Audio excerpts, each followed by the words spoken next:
Hey, good morning, friends. Jeff here from Bygone, back again with this spectacular 71 Chevy Malibu. Say, anytime a drivetrain has been swapped, I like to talk a little bit about whatever I know about the engine, trans, rear, and things like that. So, with a build like this, especially, I feel like it's important. This is a 454 that is a CE coded block from 1973. I believe it was 73. I had to double check my notes.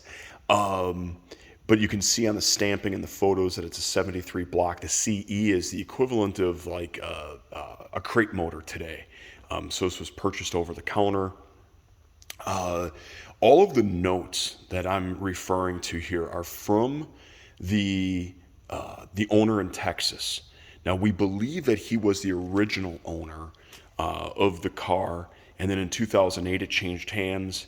It came up to Wisconsin, but since 2008 it's basically been up on a lift in climate controlled storage. The car really hasn't been back on the road until my purchase here in the last month or so.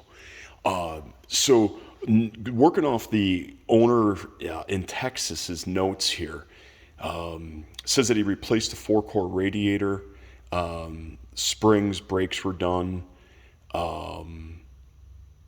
The transmission's been rebuilt, including the torque converter, and the rear drive shaft and axle are from an SS Chevelle. The engine is a 454 that is bored 30 over.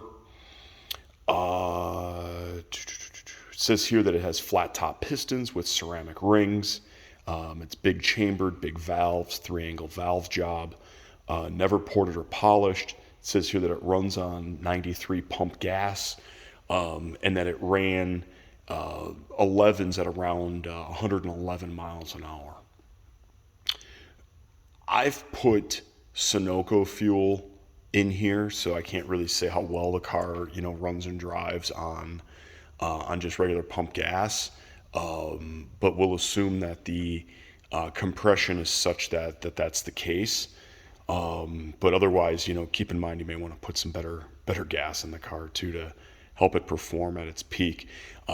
Visually here, I can see that it has a GM Snowflake aluminum intake. And let's talk a little bit about these heads. So these are aluminum heads. What did he say here? Let me flip back to another page of notes. He talked about them being NOS heads.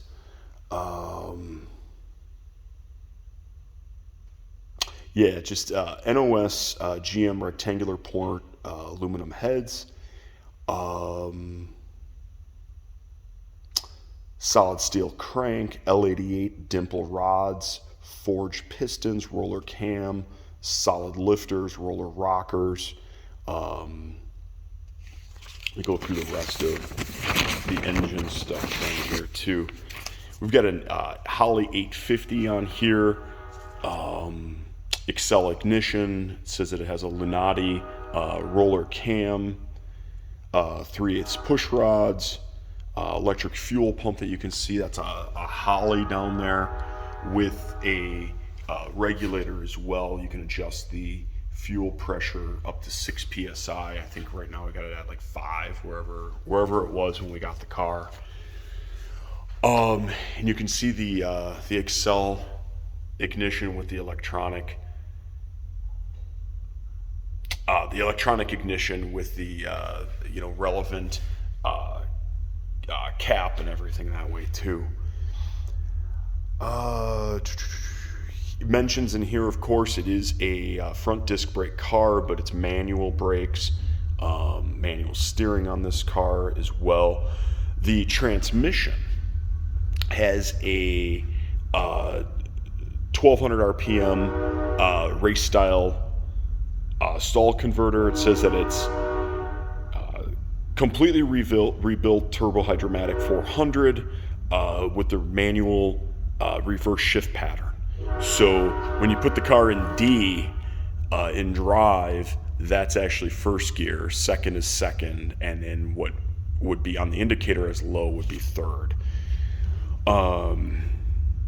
So the car is designed to be manually shifted as well and going into down position so you don't miss, and accidentally go into neutral or reverse. 12 bolt rear end.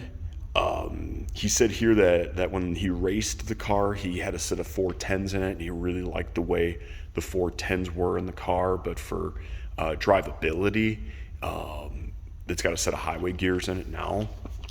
So again, you could see in my videos that the car performs really well with the current, gear set in it.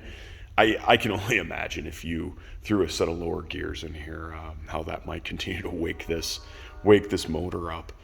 2.5-inch exhaust with Flowmasters. There is a toggle switch that I talk about in the interior video that controls a fan here, an electric fan that is hot wired. So, if you wanted to run the fan after the car was shut off, you don't have to have the ignition on or anything like that to run the fan. Trying to think if there's anything else here that I'm missing. Talked about the rear, talked about the tranny. I took pictures of the transmission. That looked like it was a 73 as well. If I remember correctly, was it a CCR tranny? Look, I've got the pictures in the listing, so you can take a look at that. But I just wanted to take a moment here and go over the build and go over what I know. The car is wicked. It is absolutely wicked, sinister. Sounds like $1 million. It's going to wake your neighbors up. That's for sure. This is not a car that you're going to quietly escape your garage with. As always, if you have any questions at all about this dry Texas car, 71 Chevelle Malibu, don't hesitate to reach out. I'm Jeff from Bygone here in beautiful Mazomania, Wisconsin. Happy to help with anything I can. Take care.